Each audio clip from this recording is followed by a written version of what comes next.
some reason. I don't know why. All righty, guys, welcome back. Another episode of Unwrap This Play-In Edition. We're going to be talking about the Eastern Conference matchups we saw tonight. I don't know how you guys felt about it, but we're going to give our opinions. But first, I'm going to pay some bills and share some things with you and how you can support the Unwrap Sports Network.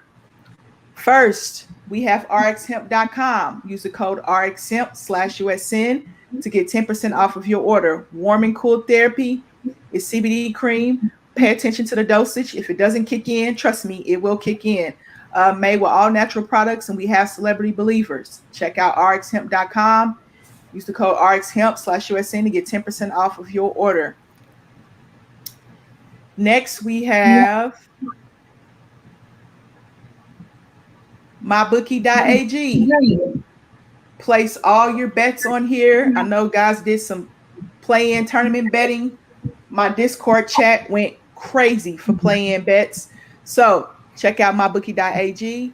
Use the code USN100 to double your first deposit. You can bet on any and everything. Horse racing, PGA, the MLB, NHL playoffs are going on right now, of course. They got the NFL odds getting ready to come out. Of course, American League Soccer, which is the MLS. Probably can do FIFA on here as well. The Belmont Stakes is coming up as well. So check out mybookie.ag. Use the code USN100 to double your first deposit. Okay. Next. I almost removed you, CJ. I'm sorry. Check out teespring.com/stores/unwrapped. Got your OG gear. You got some new label gear. We got stickers. We got masks. We got everything that you need. Of course, we have a lot of LeBron James fans in the Unwrap Sports Network. Do not hate us for it. It is what it is. All right, guys. All the live lineup has gear. We got fights. We got Gen Z, Fourth Man Pod, People's XFL, Ladies First, which is my show. Saturday Standouts, Backstop Banter, Business Casual. We got Keeping It Blunt. And then we have Prop Bros. And then we got the Long Ball Lounge with Jesse. So check out teespring.com/stores/unwrapped. I know the hard count, you guys are going to make a new logo, correct? Get some new gear?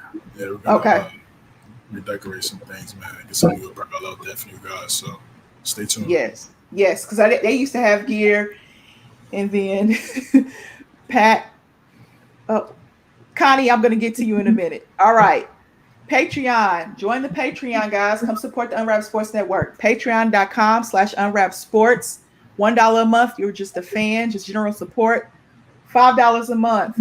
You become part of the family. You get 10% off the Patreon code for the Teespring shop.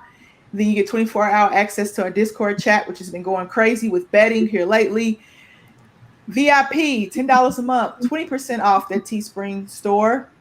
Of course, Discord chat. And then you get put in a running for some signed memorabilia or whatever prize we have that month. So check out patreon.com/Unwrap Sports and support us. All right, Connie. This is what Connie said. Pats to Knicks. Yeah. Oh, my goodness. Talking about episode. Okay, that must be an inside joke. Connie, thank you for joining the show.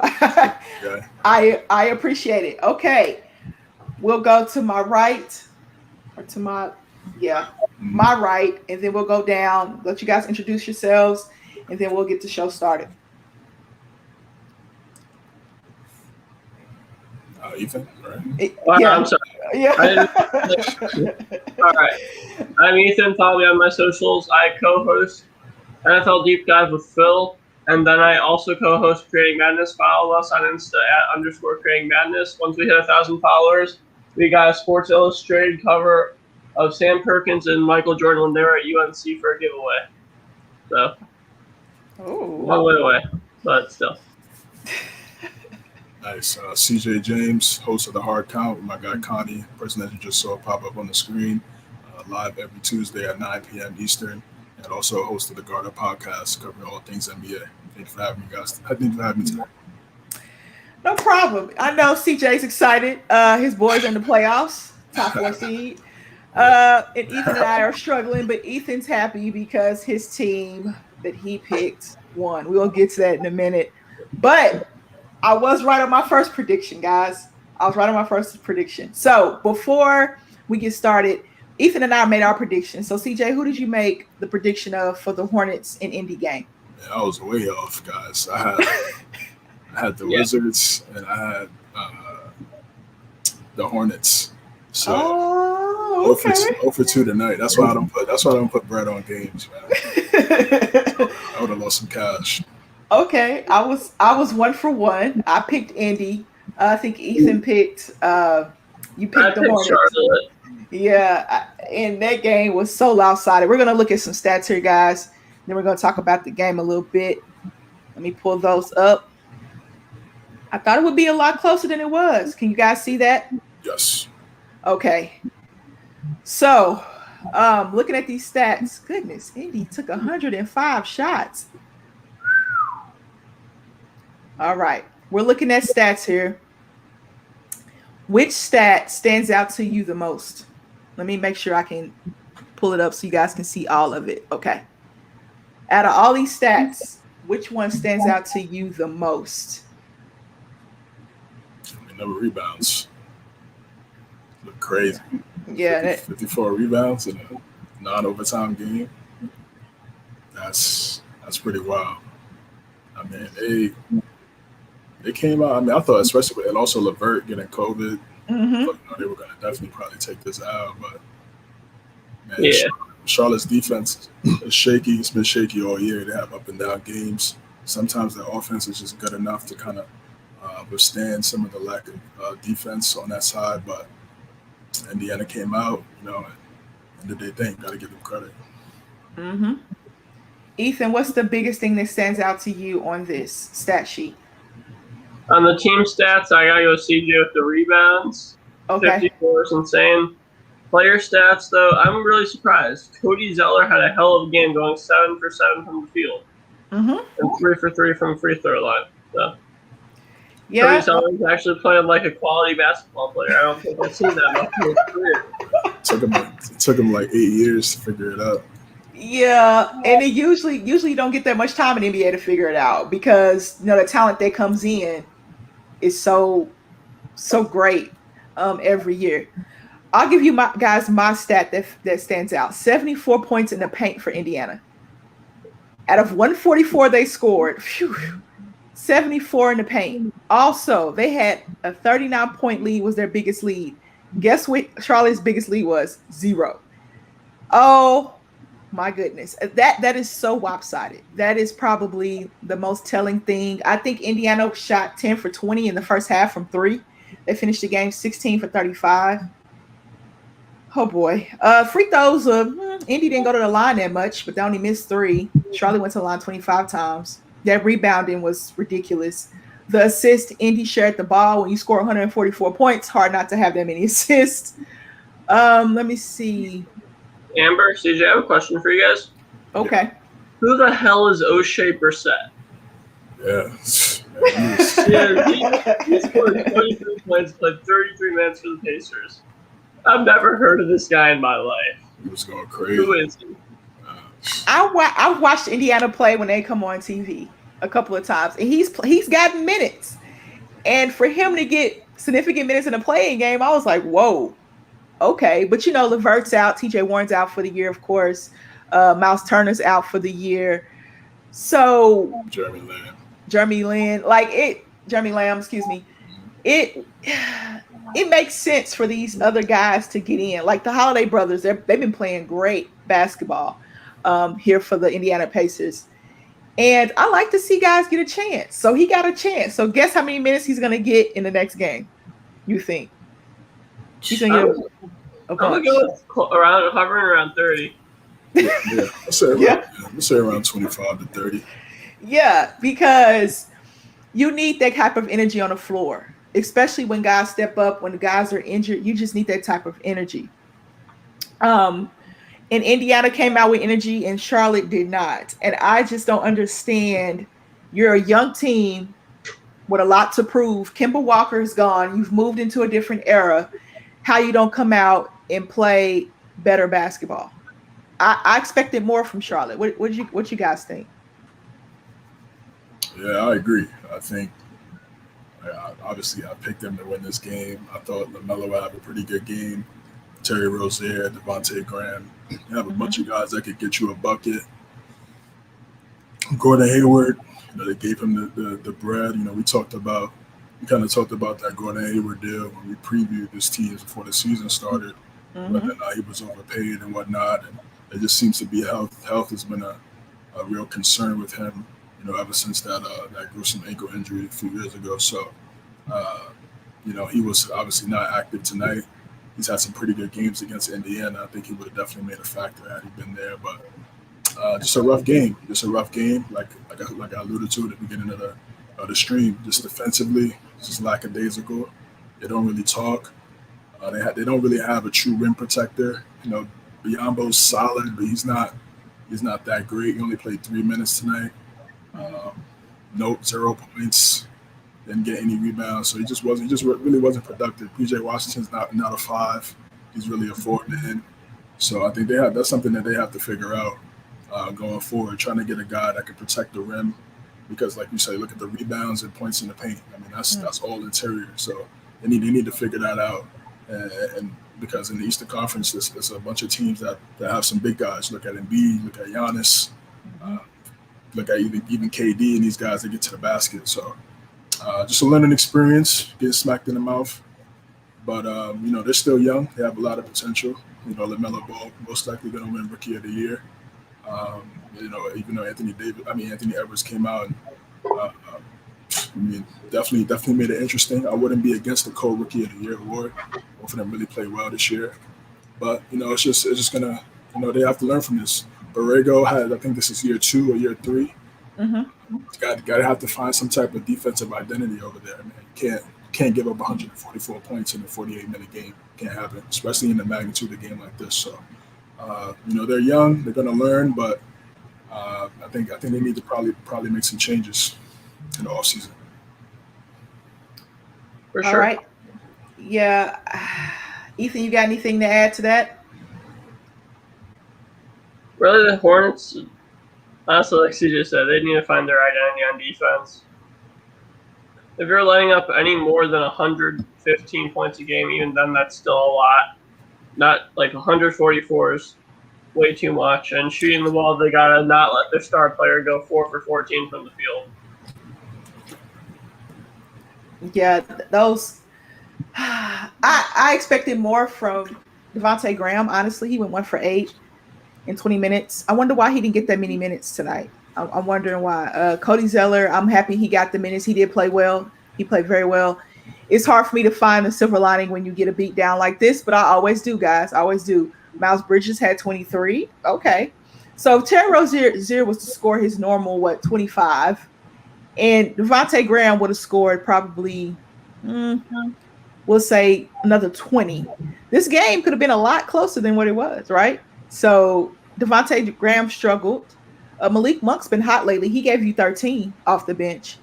Not Lonzo. LaMelo. I see an L Ball and I always think Lonzo. LaMelo Ball gave you 14, which isn't bad. I mean, that's not bad for LaMelo. I mean, he's more of a pass first type of guy. He looks for his shot when he needs to. But I was impressed with Miles Bridges. PJ Washington could have gave me a little bit more as well. I think Biyombo probably got hurt because I didn't watch the first half of the first quarter. I didn't see because I was taking a nap and I woke up. I said, "Oh crap!" The play-in just started because it started at 5:30 my time, and I was like, "Oops." Yeah. So it started earlier than normal. I was like, "Oh, I need to wake up and watch this." So looks like he played everybody on the bench. And, we had a lot of garbage time. I turned the game off, watched the WNBA game, and I turned it back on once I realized I had to talk about it. All right, from Indiana's perspective, what are we looking forward to with Indiana in the next game? We're not going to talk about it too much, but what did you guys see from Indiana that you liked? Well, they shot the ball really well. McDermott came out 16 points. I think he had 20 in the first half or something like that. He really set the tone. Just talked about Brissett, kind of an unsung hero in this game. Knocked down a couple threes, had 5, had a few rebounds as well. Played really well. So, and it's a bonus. Sabonis, can really get you a triple-double every single night. 21 rebounds, that's ridiculous. he's always been that guy. I'm sure since the OKC days. But now he's got that. He got the green light to carry. Be the guy of a franchise, and he's done a pretty good job up until this point. They got Brogdon back, played really solid. When he's on the court, he's a really good defender on the perimeter, and he's a guy that can kind of like Sabonis in a way. He can do a little bit of everything, and I think they just came out. Pretty sure they heard a lot of negative points about them, and how they've about their coach, and their coach might be on the hot seat, and they might have to look elsewhere in that factor. And pretty sure everybody doubted them, just like me, especially when we heard the word that LeVert was going down with the health and safety protocols. So, they were like, we're in our home court. We're just gonna let Charlotte come in and just get an easy W. And they they blew them out the water, man. I mean, I don't know. Like, I was watching a game. One of my guys, he was like, "Yo, they up by 20." I'm like, "Oh, they're probably." I mean, no, he was like, it was up by 12. I was like, "Oh, they probably come back." It's a game of runs. And then I put the game on. And it was like 25. I was like, "Nah, it's over." So because Charlotte, they don't have experienced guys. And that's why Hayward would have been key for them, because he's kind of been through those situations on the Jazz, on the Celtics, where he could kind of give me the ball, let me get a bucket for us, let's get a couple stops, kind of be that guy, that leader on the court. They didn't really have that. Sabonis has been through some playoff trials, McDermott too, Holiday as well, so Brogdon, and during his time in Milwaukee. So it's a big win for the Pacers. We'll see if they're able to get another one and try to get that AC. Okay, Ethan, what did you think about the Pacers? Or what stands out to you on these player stats? Whichever. Key thing, rebounding. Obviously, they all killed it. Sabonis was great. Even Goga Batadze off the bench put 14 and 10. So rebounding was a key factor, and really just ball movement. They got every single player involved. All the starters had 12 or more points, and then you have 3 guys off the bench that had 14 or more. Balanced scoring. You score 144, it better be balanced. If you score 144 and the score isn't balanced, there's something wrong with that. I told Ethan the last show when we did the preview to this, which was last night, I said it depends on which Indiana team we get. I didn't know who to pick because I didn't know which Indiana team I was going to get. Obviously, I got the Indiana team that I thought would be this team during the year, but they've had so many injuries. And I've said this plenty of times. If Indiana was healthy, they'd probably be a top 6 seed in the East. If you had TJ Warren, if you had Miles Turner for the whole year, which Miles Turner was in the running for Defensive Player of the Year until he got hurt. Right. He was playing very well. And you have Jeremy Lamb. I'm a Jeremy Lamb fan since his OKC days. So I kind of follow OKC players wherever they go. And it's just in my heart, man. It's just in my heart. But I firmly believe that if the Indiana Pacers were healthy, they'd probably be a top 6 seed in the East. And there's no denying that they have the talent, even with the health not there, because you still have Sabonis and Brogdon is back and McDermott has been playing well. So you still have those guys with that experience. And I really like what Indiana's doing. Now, can they win the next game? We don't know. We'll talk about that a little later. We'll just talk about it a little bit because we're going to kind of preview just a little bit. We're going to have to preview the games tomorrow because we're going to have to recap the games tomorrow night. So we'll preview those games, but we'll look into that matchup just a little bit. But I really liked what Indiana did. They kept their foot on the gas. A lot of teams don't keep their foot on the gas. They kind of let up a little bit and have another run, but they kept their foot on the gas and they got the job done, even though they do have some coaching issues in Indiana because but everything seems to be on the up and up thus far. All right. Another game to talk about. Oh, boy. Another game to talk about. Can you guys see this? Yes. Okay. All right. We got Boston and the Wizards. Oh, boy. Whoever wants to start. Oh, man. This was tough. Really, the one thing that stands out to me, Washington going 3 for 21 from the charity stripe. my bad. From 3-point line, my bad. Mm-hmm. Whew, that's brutal. That's terrible. You can't win in today's NBA doing that. No, you cannot. Oh my goodness. CJ, anything for you? Yeah, I mean, points in the paint. Mm-hmm. Well, actually, no. The Wizards had an edge on that. Yeah, they had an edge on that. But yeah, that 3-point that looked crazy. 14% as a team.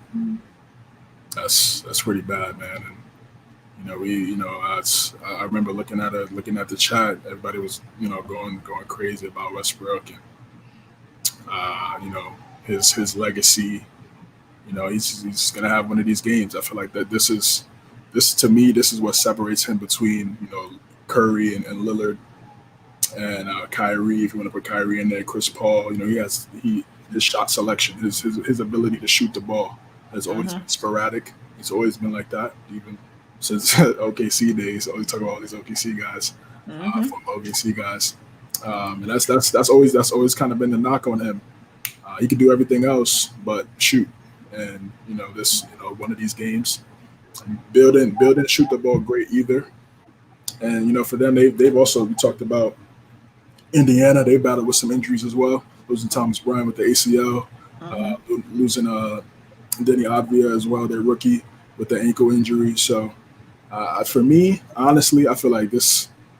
I know they have another game left, but I feel like Scott Brooks really has to go, man. I mean, to me, he's always been like a below average head coach. I always felt that way, even when he was on the Thunder. I just felt like he wasn't that guy that they needed to get them over the hump.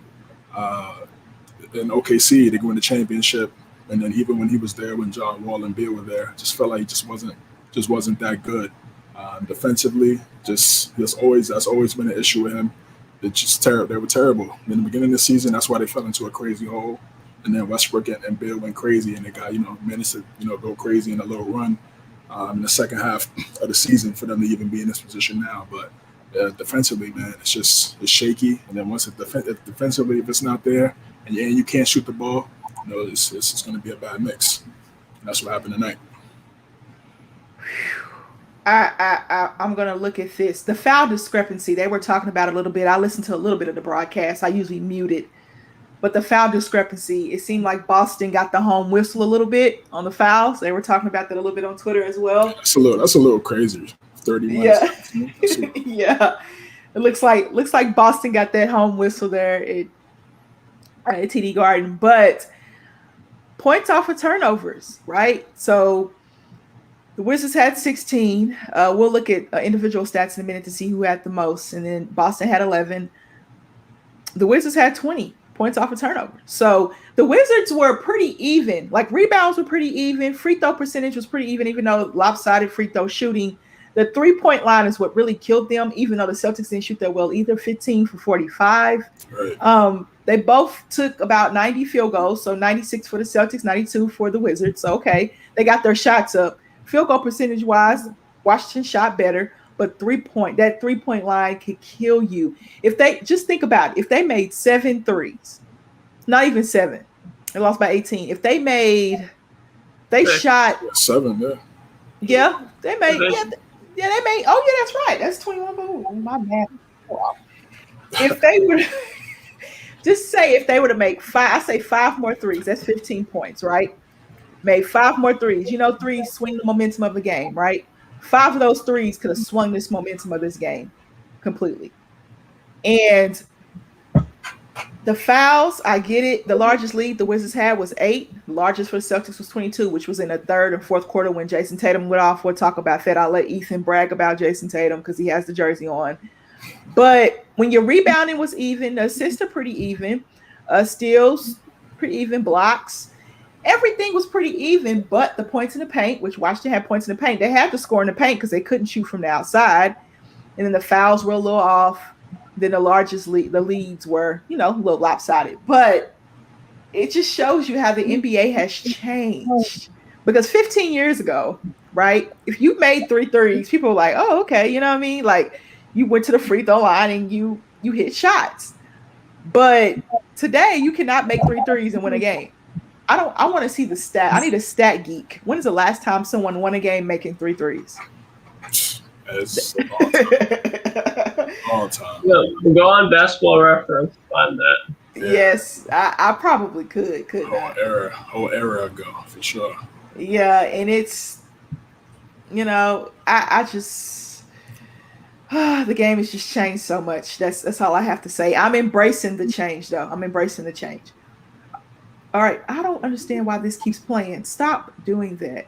Okay, come on. I'm not trying to give anyone else any free advertisement. Just us. Yeah, I'm not, and they keep playing. It comes because I'm on ESPN, so it keeps playing in my ear. All right, the Wizards stats, guys. Let's dive into it. Whoever wants to go first.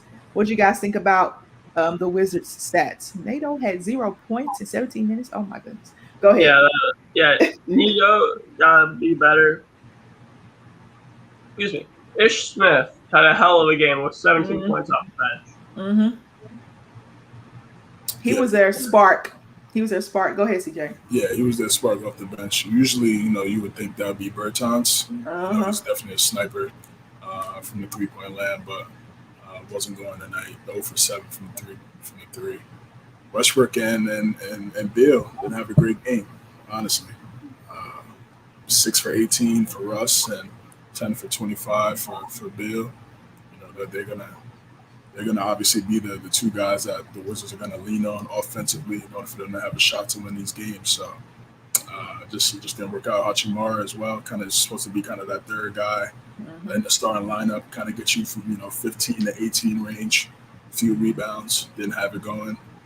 Tatum gave him the business, bro, and that was really it's one team had Tatum and the team didn't, bro. I mean, as simple as that, and as simple as that sounds. But that third quarter, he just started going crazy, and he wanted it. And that's the difference. That was the difference tonight. And like I said with Westbrook, he's gonna have these type of games. He's gonna have games where it looks great. He'll give you the 20 and 20 game, and then sometimes it's sporadic with the shooting. If he's ever able to get that down pat, he'd be more unstoppable than what he is now. So teams just sag off, let him take those jump shots, and when they come off the rim, teams go out for the fast break. And the Wizards, they don't have a rim protector either. Alex Len, not really a guy that's formidable that players are going to fear. That's why they had so many free throws. You could say that as well. That the discrepancy was pretty large, but you could also say it's easy to drive against the Wizards. They don't have any rim protectors. So, and rim protection in the NBA, I think is so undervalued, right? Yeah. Because if you don't have that, and you got guys slashing to the hole, just think of like the Nets. The Nets have 3 guys that can get to the hole: KD, Kyrie, and James Harden, and they know how to finish creatively around the hole. If you don't have rim protection, then how do you guard that? You know what I mean? Like, how do you guard that? And a lot of teams don't have it. Yeah, I don't know. The Nets don't even have it, but they have those 3 guys like you talked about. Yeah. Right. Yeah, the Nets don't have it either. I mean, Blake Griffin is, on the downside of his, even though he's catching alley-oops off the backboard and putbacks and all this. I think he is saving all the dunks left in his career for the Nets team. Yeah, I mean, I would save my knees too. I wouldn't destroy my body for Detroit. I would just tell you that right now. Shout out to you, Blake Griffin. So a lot of teams don't have it, and I think you're gonna be able to tell a difference. Now, how do you make up for the lack of rim protection, in your opinion, CJ and Ethan? How do you make up for the lack of rim protection?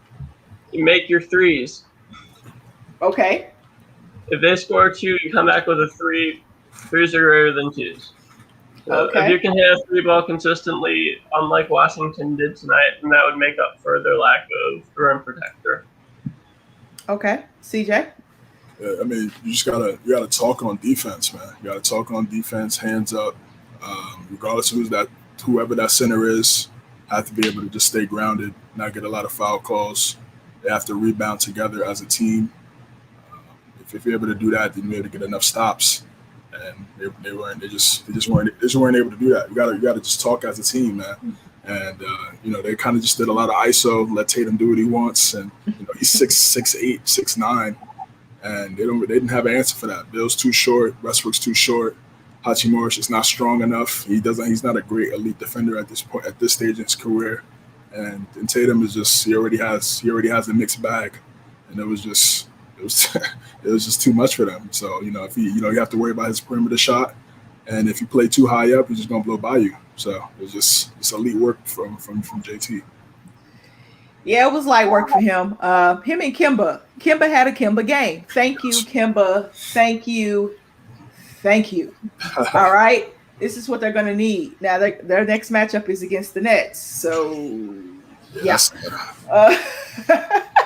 That's tough. That's going to be tough. But anyway, speaking of Tatum mixing up people and getting in his bag, Tatum had a game. All right. We can see from the stats here that he scored 50 of 118.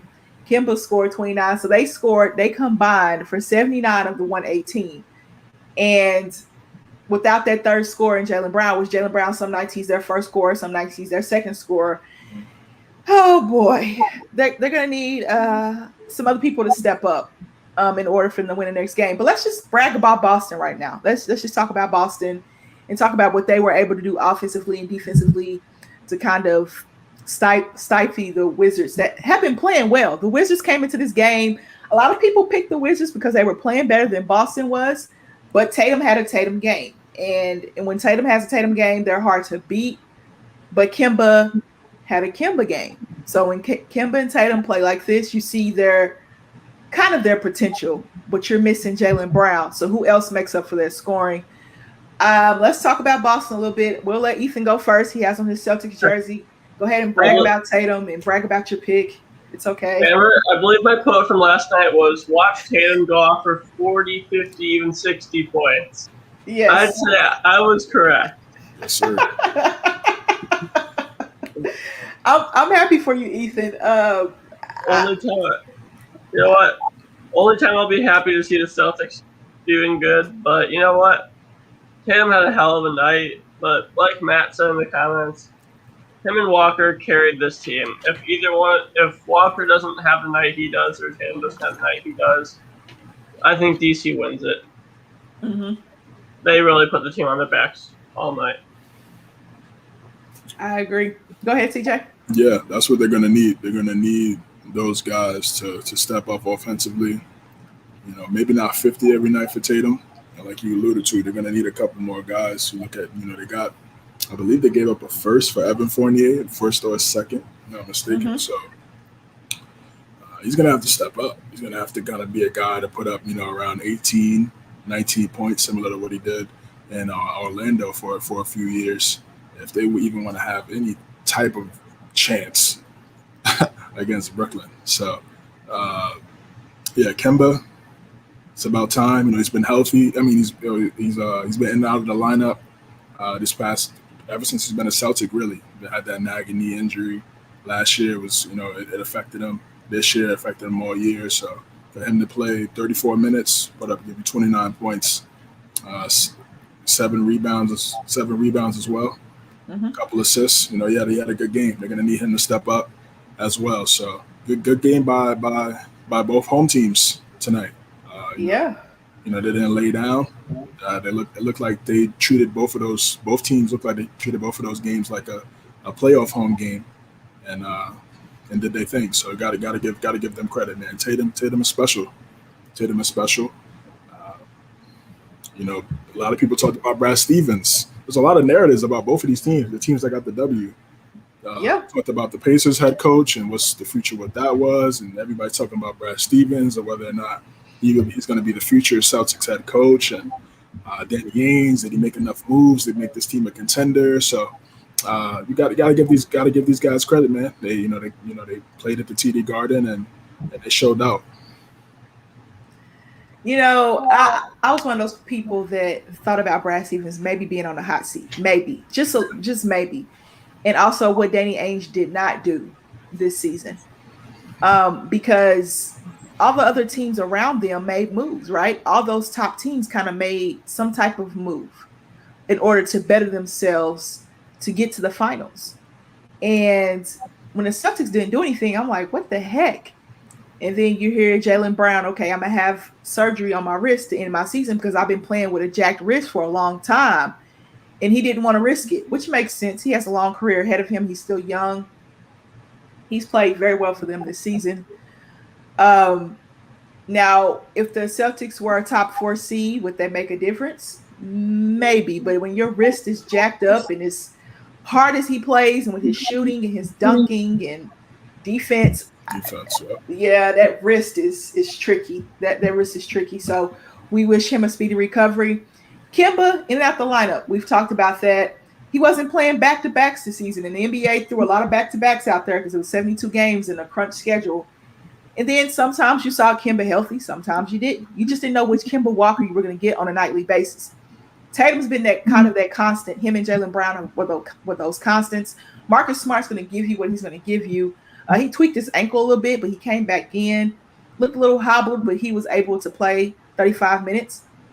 Marcus Smart has to give me 16, at least 16, and then Fournier's going to have to give me at least 20 to even think about the Celtics. The Nets, and try to keep up with their scoring because they are going to score. The Nets will not shoot 3 for 21 from three-point land. They will not do that. It will not happen. The Nets might have 3 threes in the first 5 minutes, the way their offense operates. So you know that as a Celtic, right? You just know that they're not going to do that. Tristan Thompson had a solid game. Had 12 and 12. Grant Williams didn't play much, and that surprised me. Aaron Nesmith had a solid game. You couldn't keep Peyton Pritchard on the floor because he couldn't guard Ish Smith. Ish Smith was too fast for him. So he only played 5 minutes. I like Peyton Pritchard a lot. Romeo Langford got hit because he has the length to keep up with those quick guards from the Wizards. Now, we know Boston moves on to the Nets, right? We know they move on to the Nets. Indy plays Washington, all right? So what are you guys thinking about that Indy and Washington matchup? I think if Indy can play the exact same game they played, they should win it easily. But I think Washington just knows that they need this so their coach doesn't get fired. They need this to keep the Russell and Beal experiment going. So I think that Washington comes out with a win. Okay. CJ? Last time they played, I think the score was like 160 to like 154. So there's going to be a lot of points. It's going to be a lot of points. Both of these teams don't play the greatest defense. Probably still lean just towards the Wizards just because they do have the better players in this matchup. But, we could definitely see, those guys having another bad night. I doubt it. I doubt them having 2 bad games. But, Indiana has done a great job. They did a great job tonight of proving a lot of people wrong. So, I'm pretty sure that momentum can keep them going. And we'll see what type of conversations, what type of message Scott Brooks gives to his team as they go to Indiana and try to get this W, stay alive, get that AC. All right, guys. I'm sorry I missed the comments. I've been sharing my screen, so we're gonna get to these comments just a little bit here, CJ, because I was sharing my screen so I couldn't see the comments. All right, this is Perry from Unwrap Sports Network from the Facebook page. Thank you, Perry, for tuning in. Not gonna lie, way less intensity than I thought today. Right there with you, CJ. Tough betting day. This is Perry, by the way. Yeah, which he's talking about Charlotte, of course. Yeah. It was. Oh man, that young team though. Like you get a young team, and they're that hungry. You would think, right? Because a lot of people pick Charlotte. Like a lot of people pick Charlotte to win. I'm right there. I was one of them. Can't even lie. And you think like, okay. You know what I'm saying? I was expecting way more intensity from Charlotte, though. I agree. And then my boy Ryan, shout out to you, Ryan. I went to OU with him. We used to play basketball a lot together. Charlotte didn't come to play tonight. They didn't. And it was disappointing. It was very disappointing. Tatum and Walker put the Celtics on their backs. Yes, they did. Looked like Kemba's knees were strong enough that game. I just love the way Kemba plays. He still has that deadly crossover, and his knee. When your knees fail you and you're that small, I know it's hard to move. I had a friend, she was short and her knee started to fail her. And she said it was just hard for her to get in and out of certain moves because her knees were not working. This one's for you, CJ. Looking forward to that Knicks and Hawks series. Of course, we're gonna talk about that when that comes about. Likewise, yeah.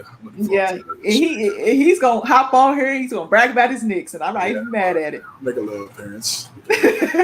This may be a hot take, but what does Boston need to do to upset Brooklyn in the first round? Go ahead, CJ. Wow. I mean, it's kind of what we were talking about. Fournier stepping up, has to have a big series. Kemba has to stay consistent, kind of take some of the double teams and coming at that stack defense on Tatum. So he doesn't have to carry the load every single game. They got to rebound. They got to out rebound the Nets. The Nets, they have some guys. Claxton, Bruce Brown, even though he's a smaller guy, he's pretty good at crashing the boards. They have to rebound as a team, play some defense. They got to talk. It's not going to be easy. It's not going to be easy, man. Like I said, you got 3 guys that can score 50 any given night, and the harder can get you 50 with a triple double. Very dangerous. And they got the shooters on top of that with Joe Harris and Shamit. They found Mike James out of nowhere. This guy playing overseas. He's been getting some productive minutes, so. It's gonna be a tough battle for the Celtics. I don't know. Maybe they could get one. Maybe one in TD Garden. The Nets are known for they don't play great defense, so it might be a shootout in one of those games, and they may get the nod late. But in terms of winning 4 times, I just can't see it, Matt. All right, this is what else Matt said. Spicy Queso is in the building. All right, if the Wizards lose, the rebuild begins. What you thinking about that, CJ?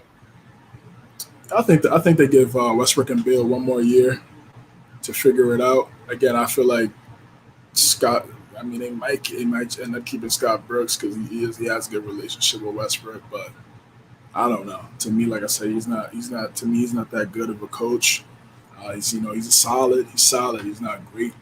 And if they want to try to get a top 6 seed and do things like that, and potentially get home field advantage in the Eastern Conference, I don't think he's the right coach for them. So Westbrook and Beal, I like their chemistry. I like their chemistry. They play solid together. Westbrook can do his thing. Beal could do his thing. They don't really take too much away from each other because even though Westbrook does put up a lot of, he's still unselfish.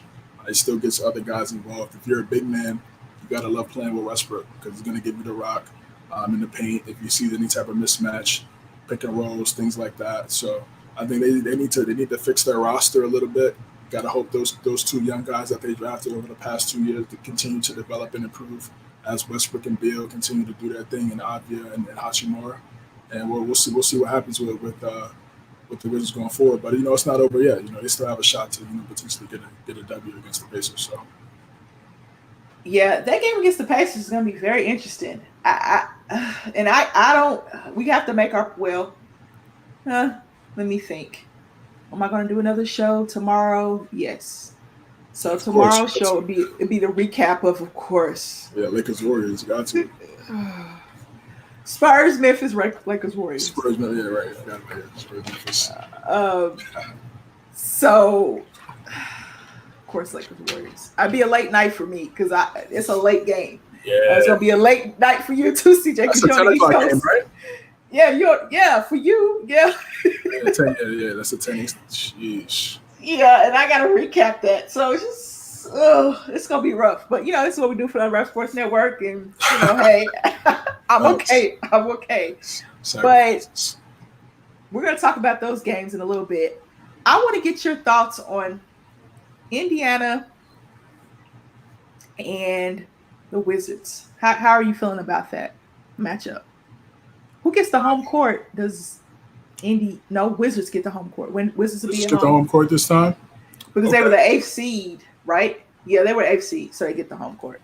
Okay. Then that changes things. I think that home court over there in DC should, definitely, however many fans are, able to get in there. They need to be there. Show love for that home. Show love for that team. Get them riled up. Get them going. Potentially get a W. These guys have stepped up on the Pacers on at home tonight. Need to have that same impact on the road. That's how you win series. You have the other guys need to step up on the road because the atmosphere is going to be different. You know the calls. You might not always get all the calls being on the road. So you got to do the little things. You got to then they almost have a perfect game almost. So we'll see if those guys are able to rally up. I mean, I feel like Sabonis should have a big game. There's nobody that can really guard him on the Wizards. They don't have like we said, they don't have a paint presence. And even in those games, even in those couple games that they played, they kind of had like a little mini series already over these last 6-7 games or so. I feel like they played about 3 or 4 times, and they were all pretty close games. Westbrook got 182, got the game sealing block on LeVert. So they got some battles. It's gonna be a good game. I think it's gonna be a really close game. And we'll see, man. We'll see. Like I said, I'm going with Washington because I do feel like they have the better duo, especially with LeVert being out. But like we saw tonight, they have these lapses where it's just a little shaky. So we'll see. But I think since you said Washington is home, I think I'll go with the home team and keep that momentum going, like we saw tonight. Okay. See, this is a close call because what Wizards team am I going to get? Am I going to get you shooting 3 for 21 again? I don't think they're going to shoot that again. Right. Will Indy be that hot again? I'm not quite sure. So the Indiana team that I got tonight is the Indiana team that I thought I would have all year, right? But we know what they dealt with injuries all season long. A lot of teams have. They were really just up and down. So for me, I want to go Washington because I just put my trust in Beal and Westbrook, right? But here's the flip side to that. Here's the coin to that. If Sabonis is going to be Sabonis, right? Yep. Those other guys from the Pacers around Sabonis, dare I say it, I trust more than those other guys around Beal and Westbrook. That's where I'm torn at because you got Beal and Westbrook. Yes, Beal doesn't look right. He was hobbling a little bit in that second half. He just looked like he was trying to stretch that hamstring out. That's why they need to win that game so we can get that long rest because I think they wouldn't play again until the 22nd or the 23rd. That series wouldn't start with the Nets until then. Well, yeah, the Nets until then. So he needed that. Yeah, he needed that rest. They needed that game, but they couldn't get it. And he couldn't push Bradley Beal too much because he didn't want to re-aggravate his hammy. Lamar said hamstring was on fire. Yeah, it looked like it was. It did. So I trust the guys around Sabonis more than I do Beal and Westbrook. Now, does that trust take me for them to get a W over Westbrook with finals experience, playoff experience, Beal with playoff experience? Man, CJ, this is tough. And you got Washington at home. Yeah, it is. I picked both of these teams to win tonight too. So this is just Amber. I really dislike this. I'm gonna stick with Washington because they are at home, and I trust that Russell and Bradley Beal will have a better game. They will have a better game. Rui will have a better game. Nato is not going to give me 0 points. Ish Smith is going to be that spark plug off the bench. Gafford had a pretty good game. So I'm going to go with those two. I'm gonna stick with that. I know basketball is a team game, and I think Indy has the correct pieces around Sabonis. But it's going to be a close one, CJ. It's going to be a close one there in Washington. But I'm going to go with the Wizards. Okay, I'm just going to stick with the Wizards. And I think they move on to play Philly. That was tough. All right. Tomorrow, we're going to preview these two games. We got San Antonio and Memphis. And we got the Lakers and Golden State. What the NBA so desperately needed for ratings. But if they would have got Damon and Steph, they would have had the ratings too, because people want to see that. For sure, definitely. But LeBron and Steph is totally. Yeah, totally different. Yeah. Even though the Warriors match up with them. We'll talk about that. Hold on. All right. So what are you thinking about Memphis and San Antonio? I gotta take my heart out of this one, but go ahead. What are you thinking about? Because I'm a Spurs fan, so it's San Antonio, they're an interesting team. They're an interesting team. They don't really have a true big. Eubanks, Jakob Poeltl, they're solid.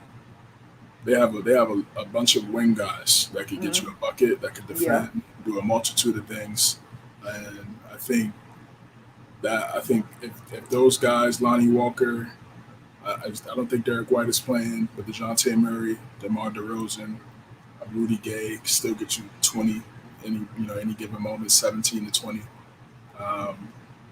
If those guys could be consistent, and all those guys could get you 15 plus, I think they have a shot. They definitely got to make it tough for Ja Morant, and you're gonna have to be able to stop him.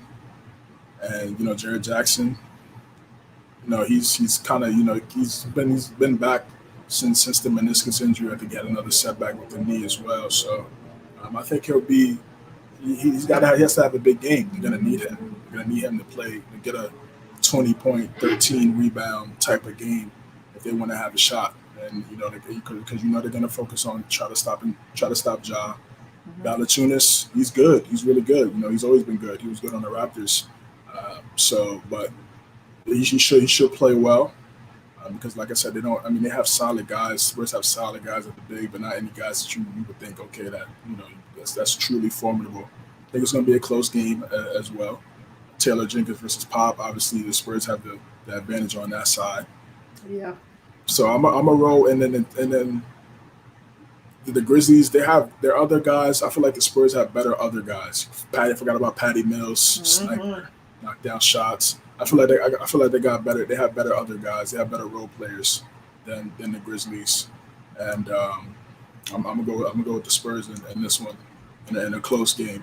I think it's gonna be tough to stop DeRozan. Dylan Brooks is a really good defender, but he's gonna have to worry about some of those other guys as well. So it's gonna be a good game.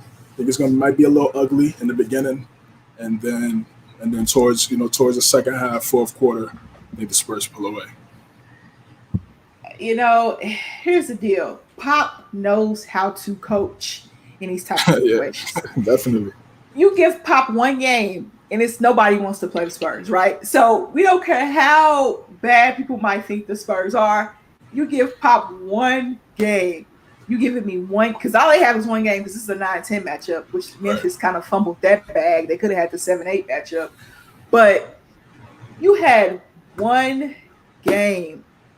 Pop has one game, right? And he sees Memphis a lot. They used to see them a lot in the playoffs. Remember those grit and grind days where, when they used to play against Tim Duncan and Ginobili Parker. Those were the best series. Memphis and San Antonio used to be the best series in the playoffs. And it used to be first round. Yeah, first round battles. Yep. It'd be first round battles. Like, how did the Spurs win the championship and they had to play Memphis for 7 games? But they did. So it's one game. You got the best coach. You have players that understand the system and understand that, okay, this is all we got. And it's just something about the Spurs way. Now I'm going to jump to Memphis. How do you guard Ja Morant? This is what Golden State did. Golden State kind of lagged off of him a little bit, let him shoot the jump shot. They're going to not let him get to the hole. He's going to try to create angles to get to the hole. I mean, that's what guards do. Brandon Clark, you got JJJ, you got Grayson Allen playing well, Desmond Bane, who I really, really, really like. I like Desmond Bane. He's a good player. He's a good, nice shooter. A nice shooter and defensive Solid guy. Yep. Yes. Dylan Brooks, he talks a lot, but it's Dylan Brooks. Whatever gets Dylan Brooks going, hey, I'm for it. He was like that at Oregon. So, and then you got Valanciunas, probably the oldest person on the roster. They're so young. You got Valanciunas, he's solid in the middle. I'm thinking about Pop and thinking about how he's going to match up because he has length, right? Keldon Johnson. I forgot about Keldon Johnson. Yeah, they got some guys, man. They got some guys. DeJounte Murray is just long for no reason. I just don't understand it. Lonnie Walker's been playing very well. You got Rudy Gay and, of course, DeMar DeRozan. You got the big guys in the middle who play very well. They play very well together. It's just they don't have that guy. They don't have that guy that's going to get you 30 when you need it. You know what I mean? Demar Derozan has been that guy this year, though. The Yeah, mid-range king. He yeah. has. He That's, has. He has stepped up. I think he's going to get paid in this offseason. I think he's going to get paid. I would love to see him and Kyle Lowry reunite somewhere, but hey, that's just wishful thinking. That's just wishful thinking. I mean, that yeah, is his best friend. yeah. It's gonna be interesting to see where he goes, man. Mm-hmm. Honestly, he's an interesting player. He's an interesting player. You know, Got a question. Got a question. Would you mind see him on the Knicks roster?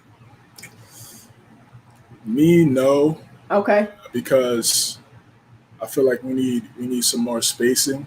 Okay. And he's a good player. Like I said, he's a good player. He could kind of do everything. He could score, rebound, make plays for others. But I think with Randall already being a mid-range guy, to me that kind of looks like the LA DeRozan thing. And we saw how that really didn't work out too well. Okay. So nah, I would say nah. But he's definitely a wild card, man, because he could get, like you said, he could get you 30 any given night. And yeah, it's going to be really interesting to see what teams look at him, what his market is, because we know he can't really space. He's not a great 3-point shooter, but he does everything pretty well. Yeah. And in this day and age, people think the mid-range is dead, but Kawhi shoots the mid-range. Klay Thompson even shoots mid-range. Steph's mid-range is usually floaters and things like that because he's a smaller guy. But people still shoot the mid-range jump shot. People still shoot it. Chris Paul loves it. 100%. But he also going to the Rockets. Yeah. He learned, like, I got to be able to shoot threes as well. Yeah, you gotta be able to shoot. And that's the thing that DeRozan hasn't really, like, it hasn't. I don't know why. If he shot the mid range as well as he's did from, if he shot the three as well as he did from the mid range, I mean, he's already multiple time All-Star. He's a great player. He's a great player. He's a really good player. But is he? What is he? Is he a third piece? Probably. I mean, I don't see him as a 2 anymore. He's not a 1. He's not a 1. He's not a 1. I don't think he's a 2. So he's probably like a 3. He's like a third guy, depending on the team. So I don't know. I mean, I got a question. This is gonna sound bad, all right? But I'm gonna throw that out there. Say, for instance, if the Lakers offered, I know he just signed, would you swap if you're the Lakers? Listen to me. Kyle Kuzma for DeMar DeRozan. I mean, in the right now, yeah, because he's more consistent than Kuzma. Okay. Kuzma, we've been waiting on Kuzma for the last year and a half to just to be that guy. Okay. To be that third guy, to be that third piece that they need offensively. And we kind of seen Schroeder already, just take over that role so easily coming to the Lakers. So, and then you would think he would play better coming off the bench because it's not really other guys that could take too much from a scoring standpoint, other than maybe THT. So THT's kind of got some more, a little bit more impact as well. So I would, I would probably. There were talks about potentially DeRozan going to the Lakers as well. It's been talks about him going to the Lakers since he was in Toronto. Yeah, so, he's an LA guy. So yeah, LA guy. If he wants to take a little, I don't know what a pay cut means to these guys, but these guys make so much money. But if he's willing to sacrifice some bread and try to contend for a chip, would that be a nice spot for him? Would it definitely be a starter? You could probably put KCP coming off the bench, and I think that would work. That would work for them for sure. Okay. And then LeBron, as LeBron gets older, he's going to be even more of a playmaker. So he'll give up some of that scoring a little bit until it's time for the playoffs. Okay, so just imagine this. We're just going to throw a little hypothetical out there. If Schroeder does not sign with the Lakers, right? I know he wants to. So say Schroeder doesn't sign with the Lakers, and you can get Lowry and DeRozan. Would you do it? So you would have LeBron, Lowry, DeRozan, AD. That's not bad. That's not bad. It's not bad. Lowry, the thing I would try to keep Schroeder though, because he's 27. Yeah. Lowry's 36. Yeah. So yeah. I feel, and then they don't really have consistency at the backup point guard position. Caruso's good, but he's not really a point guard. He's kind of just like he's a shooting guard. He's a shooting guard that kind of does a little bit of other things here and there. So I think it will be good for them in the a 2 year. That is a solid team. That is a solid team, bro. I can't count, but just in the right now, and it's just 2-3 year window. Or you can't even put a window on LeBron. I mean, how well he's been playing this at this stage. But you gotta be realistic as well. He has, since he's been a Laker, he's had he's missed the most time as a player since he's been in LA. Mm-hmm. So due to injuries. So if you can bring in some guys during the regular season that could take some of that load off offensively from a scoring standpoint, and get him and AD. Lowry can get you some shots, but I feel like they should keep Schroeder and then try to get DeRozan. Okay. I see Lowry maybe Philly. Yeah. A lot of people saying Philly. He's from there. From Philly. You could slide Seth back to the bench, and he could do some things. So Philly would be a good spot for him. Mm-hmm. For sure. I don't see him come. His ego will let him come off the bench right now. He probably still feels like he has a lot left in the tank. So, okay, I want to throw that hypothetical out there because I thought about it a little bit because Demar Derozan's an LA guy, and there was talks to Lowry going to the Lakers before they got Schroeder because Toronto looks like they're turning that page. Like they're going to go younger. It looks like that's what they want to do. What they're doing. Yeah, we're kind of confused. I mean, Van Fleet signed. He almost came to the Knicks. Remember we talked about Van Fleet to the Knicks? We talked about that on the broadcast. That's looking like a great move by, to me, executive of the year is Leon Rose, man. I know they're gonna give Coach of the Year to Tibbs. I know we're all over the place, but I know they're gonna give Coach of the Year to Tibbs. I mean, to Monty Williams, and not Tibbs, but executive of the year. I mean, you could give it to James Jones too, but you got to give it to Leon Rose, man. Gotta give it to Leon Rose. Absolutely. And Van Fleet would have been nice with the Knicks. You want to know why? Because he can space the floor. Because he can shoot. He can space the floor. He can shoot, but it would have definitely took away. We would have never been able to get Rose. Oh my goodness, he's been on a tear. Crazy. Yeah. And quickly too. Quickly stepped up. Yes, he did. He came out of nowhere. 23rd pick. 25th pick in the draft. Nobody ever thought he played like this. So everything happens for a reason, man. I'm proud of my guys. Yeah, your guys are, you know what I mean? I have to give you a segment where you can brag about your Knicks because I know it's been tough for you. So we gotta get that out, bring that out of you. But the next game, okay, who was your winner? You got San Antonio, right? You picked San Antonio? Okay, I'm gonna pick the Spurs. I picked the Spurs last night as well. All right, here we go. Drum roll. Lakers and Warriors. Now, people are beefing up this matchup when they know darn well the Golden State does not match up well with the Lakers. Exactly. It just does not look good on paper at all. And ESPN, TNT, whatever you watch, they throw out all these narratives. Steph winning, Spicy Queso's coming in to join us. Oh boy. Hello, my guy. Come on in. We're going to talk about the Lakers. I knew Unwrap Sports Network family member was going to hop in, so you can come in and hop in whenever you want to. We'll talk about this for a minute. We'll let him give his opinion. But for me, CJ, I just don't understand why people. Steph will not win MVP. The Joker should win it. Okay, let's just throw that out the window.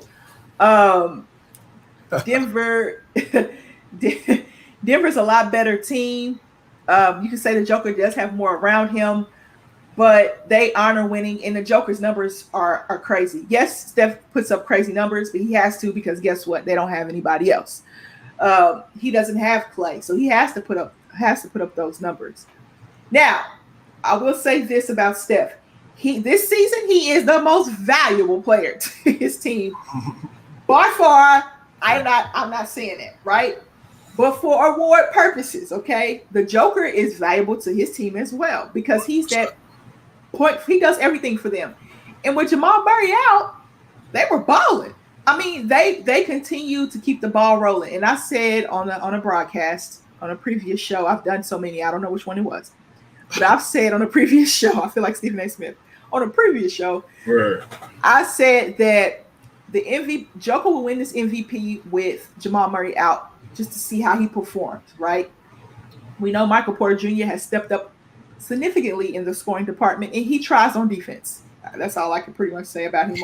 He tries on defense. I give him a hard time. I don't know why, but I'm starting to like Michael Porter Jr. He can score in bunches. The Joker does everything for them, right? For the Denver Nuggets. So he's my MVP. Steph will finish probably top 3 or 4, probably in the voting. But I got the Joker. Who do you have for your MVP? And then we'll talk about, of course. Yeah, this is tough. This is tough. You made some great points, and I feel like this year, it's wide open. You know, Jokic most likely, like you said, Jokic will most likely win it because just from the start of the season to now, it's been the most. You could say been the most consistent, and you know, like you said, with Murray being out, them still playing at a high level, they're still winning games. I think that definitely helps him in the conversation. But I mean, what Curry's been doing, man. I mean, we said in a preseason show a few months back, we were like, in order for if they had a shot, he was going to have to average like 40 and let the league score. Yep. The league score with almost 33 a night. You know, had a 60-point game. I mean, from the April to May, his March, April, May was just ridiculous. Was just crazy. It was just crazy. I mean, it was just crazy. Making 10 threes a night, 40. I mean, yeah, like he was going wild. He was going wild. So they're gonna give it to Jokic, but for me, I'm gonna say Curry. Okay. I'm gonna say Curry just because I mean, without him, they're a lottery team. Well, we saw that last year.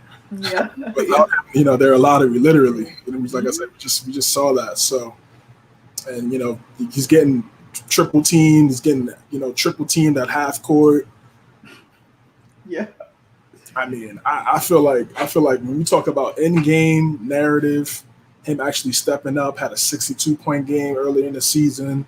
I mean, they might give it to Curry. I mean, they might. It's very possible. I don't know when the voting stops for the writers, but he could, yeah, man. I mean, he could get it. He could definitely get it. And I don't think anybody would be upset about it either. Maybe other than obviously Nugget fans, but I think just because, again, like I mean, if he doesn't put up 40 or damn near close to it, they're getting blown out. Draymond, I'll say this about Draymond: he gets a lot of flack, and people say he's not a Hall of Famer and he's not as good. He'd be trash on another team, but he's a great player. He has very high IQ, very high IQ. He's their second ball handler. Even when Clay's there, he's their second ball handler. He gets guys open. He could do the handoff, set the screen, so Curry gets enough space to shoot the three. He doesn't score. If he was to score 15 a night and the 9 and 9, he'd be a different discussion. If he was to shoot a little bit better, people will have different conversations about him. But since he doesn't really do that, they call him the triple single or whatever. But in terms of that team, he's very valuable to that team. To that team. What's good, bro? What's good, Spicy Queso? How you doing? Yeah, Mike. I'm doing great. It's a pleasure to be on here. I'll let you finish your point, CJ. Didn't mean to interrupt. No, it's all good, bro. So yeah, I think Draymond, again, I just feel like he's very valuable to the Warriors, especially for a guy like Curry, where he could be able to play make, and Curry doesn't have to do everything in terms of scoring 40 and getting you 10 assists. Draymond could kind of take some of that load off in terms of a playmaking standpoint, and he's really good defensively. To guard 1 through 4, 2 through 5, however you want to look at that.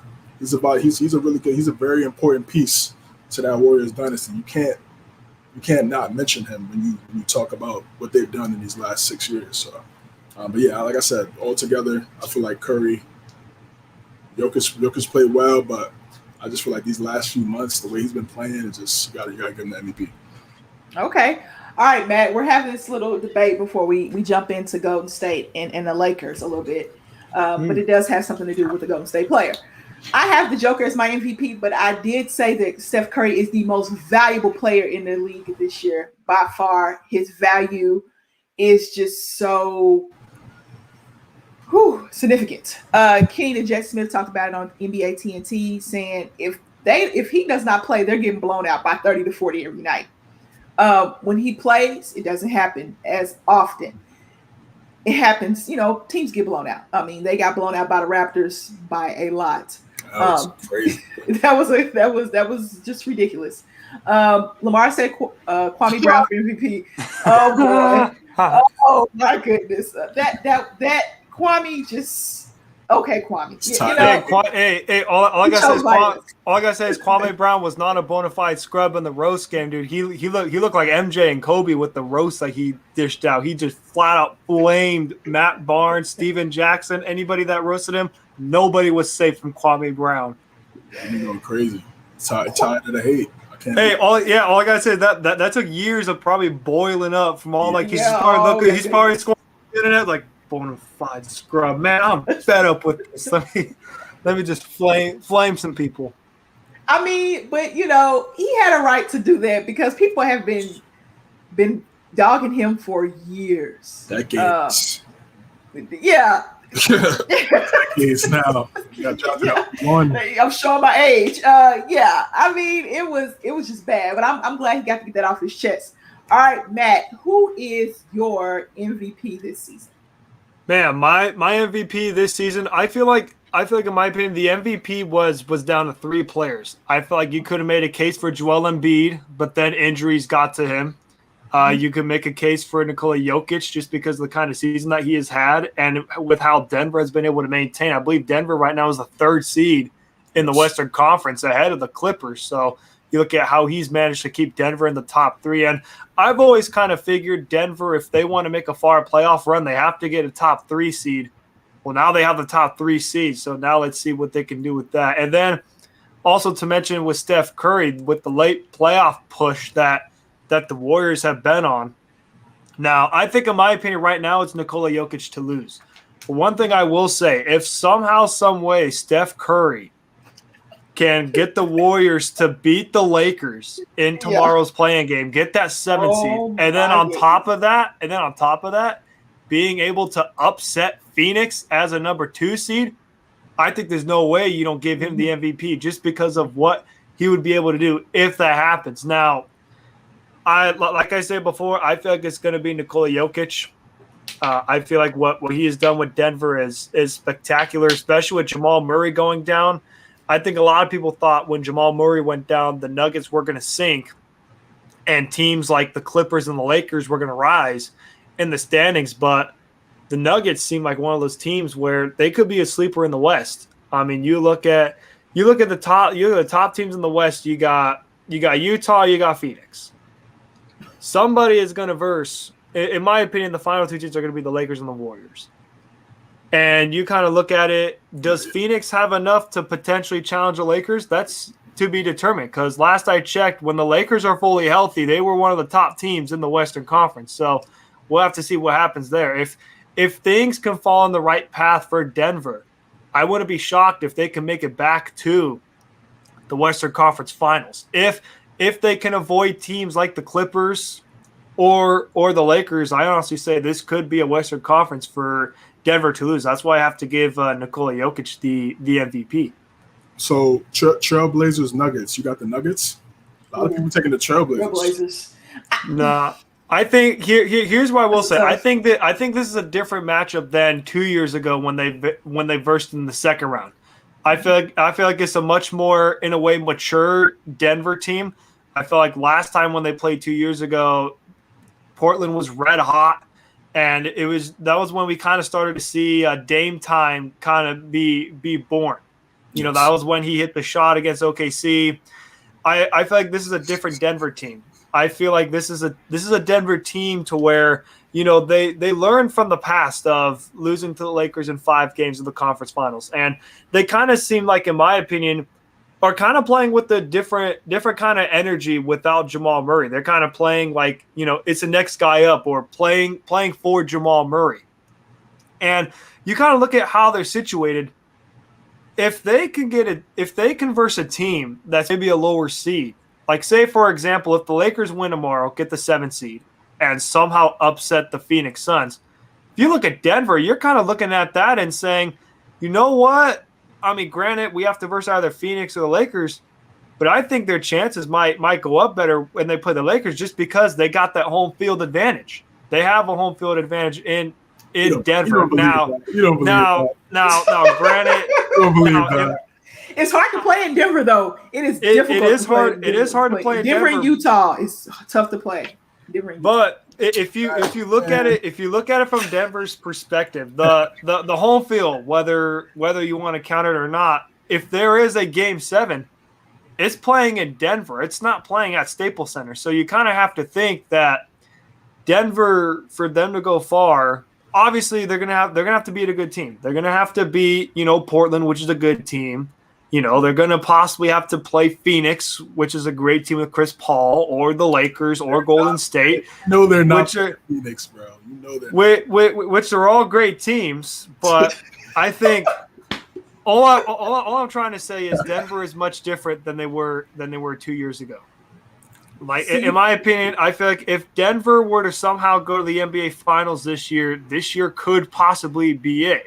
If the cards line up correctly, there could be a chance to where maybe they could make that finals run where we never thought they would. Maybe they could be like the Miami Heat of last year, where nobody thought that they would A, win a series, or B, make it to the finals, and yet here they are in the finals, whether they're playing against Brooklyn or Milwaukee. You know, you never know what can happen. That's the beauty. That's the beautiful thing about the NBA playoffs. Now, granted, will I say my homerism be like Lakers to the finals once healthy? Absolutely. You know, I'm gonna keep it like that. But if we're being realistic, you know, I wouldn't sleep on Denver.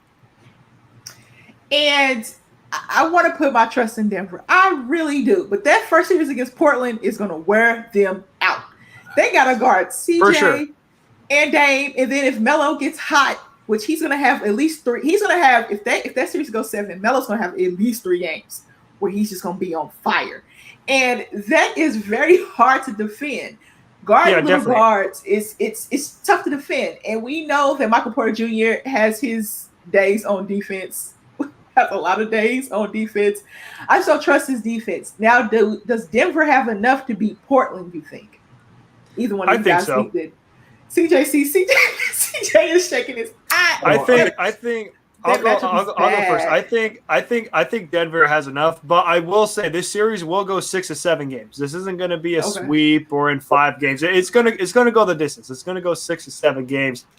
But I just feel like Denver is not going to let this opportunity slip away. I feel like Denver is kind of looking at last year and saying, man, if we didn't let AD hit that game winner in game 2 of the conference finals last year, we might have had a different series.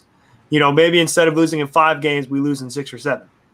But I mean, Denver is. I think Denver is in a way kind of looking for revenge. They want to prove and say last year was not a fluke. You know, we didn't get lucked out, you know, coming back from 3-1 twice because the Jazz melted down and playoff P decided to become pandemic P or way off P.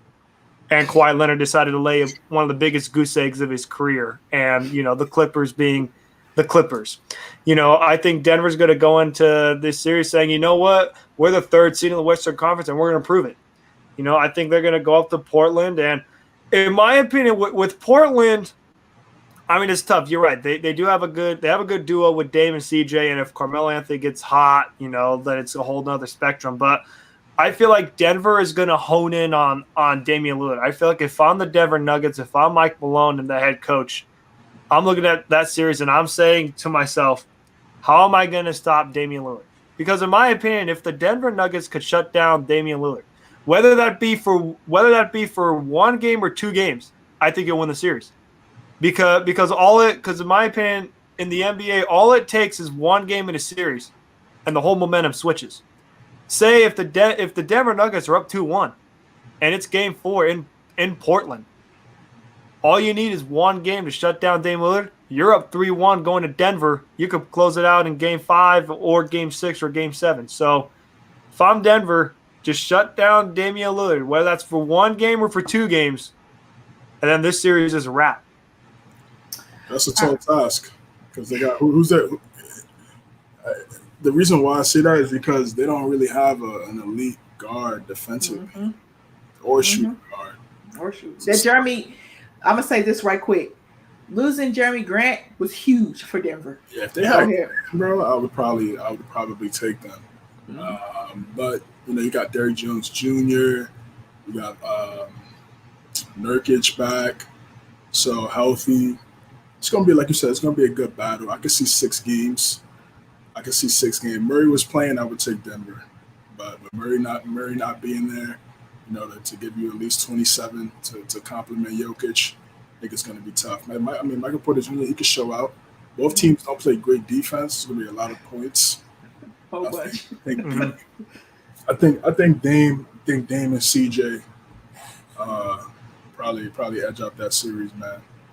The way the Clippers just kind of just folded these last 2 games, so they didn't want to see the Lakers. It was wild. Oh yeah, they did. They do. The Nuggets didn't want that smoke. They knew they didn't want to lose in 5 games again. They know they didn't want that smoke. If the Lakers win tomorrow, I feel bad for the Suns, man. I know. Why don't people? Okay, so let's jump back into this Golden State and Lakers matchup. Yeah, let's do it. All right, let's jump back into this so we can kind of talk about why people don't believe in Utah or Phoenix. The disrespect that people just don't believe in those 2 teams. Now, I'm gonna ask this question: how do you feel, Matt? I'm gonna ask you this question for the opposite of a Laker point of view. How can the Warriors win? And then CJ, I'm going to ask you, how can the Lakers win? So Matt, how can the Warriors win a game against the Lakers? Okay, well, how can the Warriors win against the Lakers? Well, it's simple. In my opinion, if I'm the Warriors, I make sure Anthony Davis doesn't get going. Because the key thing with the Lakers is, I know a lot of people look at saying, "Oh, it's LeBron," it's all about LeBron. But in my opinion, in reality, LeBron is trying to make Anthony Davis go. LeBron wants to try to get Anthony Davis involved in the game first because, in my opinion, if Anthony Davis has his game and he's on fire, you can't double Anthony Davis because then you got LeBron James wide open. And last I checked, I don't think you're doubling King James, a 4-time champ. So I think if I'm the Warriors, I feel like you could shut down LeBron. I mean, especially with his nagging ankle injury, I feel like the main concern for the Warriors is how can we contain Anthony Davis, because it's gonna be hard to stop him. Because I think if you're the Warriors, if you're gonna guard Anthony Davis, you're either gonna put a rookie in James Wiseman to try and stop Anthony Davis, or you're gonna try to put Draymond. Oh, Wiseman's out for the season. For the season, it's clip. Yeah, right. Yeah. All right, go ahead, though. So it's Kevon Looney. It's Kevon Looney. Well, Kevon Looney will probably match up with Drummond or Gasol, so it will be Draymond Green. Kevon Looney. It will be Draymond Green. If AD plays the 5, it'd be then Steve Kerr's going to have to match up with Draymond and play him at that 5, because Kevon Looney and Kevon Looney and who else is the big man that gets minutes for the Warriors? It's just Kevon and Draymond, I think. Yeah. Man, I don't know. All I gotta say is if I'm the Warriors, you have to try and stop Anthony Davis. If the Warriors could shut down Anthony Davis and Steph Curry keeps on the pace that he is going, then they got a really good chance to beat the Lakers, because the Lakers rely on 2 players: LeBron James, Anthony Davis. If you could shut down one of those players, we've seen throughout this season, you can be very successful in beating the Lakers, because we saw the Lakers when the Lakers didn't have LeBron James, they stunk. When they had LeBron James and Anthony Davis was out, they still stunk. So if you could shut down one of those players, and Steph Curry can keep on doing what he's doing, the Warriors got a good chance to beat the Lakers tomorrow. All right, CJ, how can the Lakers beat the Warriors?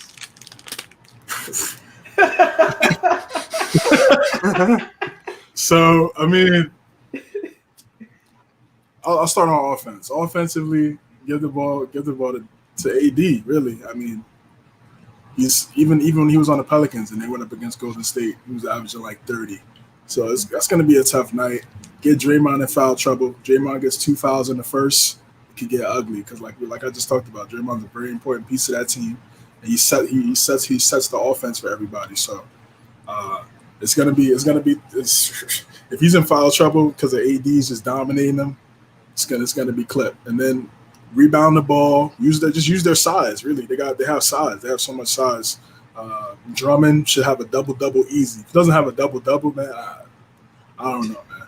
I don't know. This is a perfect game to get 16 and 18 easily. They don't have true rim protection over there in Golden State. Should be a big game for him. LeBron's going to do his thing. He's going to get 25, 8 and 8. You could just book that every single night. If he gets crazy from a shooting standpoint, it could be a little more than that. I just feel like they have a deeper team. Then defensively, just you could throw multiple guys at Curry. You're going to throw Schroeder on him to start, then KCP, then Caruso, LeBron, THT a little bit. LeBron might play him a little bit in certain possessions if he starts getting hot. You got to bracket him. You can't give him any type of space, any type of room. The bigs have to step up on the screen. They have to be disciplined, step up on the screen. If you don't step up on the screen and you give him a clean look to shoot the three, it's good. That's a lot. That's a lot of the reasons why he gets so many open looks. Like, how is he open? Because when Draymond sets that screen, that big man is sinking, expecting Draymond to roll. But Draymond's not going to roll. Start Curry's like, oh, where are you over here? I'm going to pull up. They have to be disciplined. Those bigs have to be very disciplined, step up on the screen, get back, and the guard has to get back after the screen is set. It has to be a lot of communication. Lakers one of the best defensive teams in the NBA, so that's what I expect from them tonight. So I think Curry is gonna probably get 30, but it's not gonna be as efficient as we've seen in these last couple months, like we talked about in this playoff MVP race that he's been going through. It's gonna be a tough. I think it's gonna be a tough night for the Warriors. I obviously hope that the other guys step up. Wiggins, Toscano Anderson, Jordan Poole's been showing some promise here and there. You know, getting you 15 points a night, making some key buckets. Those other guys gonna have to step up, especially when Curry's off the bench. When Curry's not on the bench, they got to be able to tread water. If they're not able to tread water, it could get ugly. But I mean, either way, it's like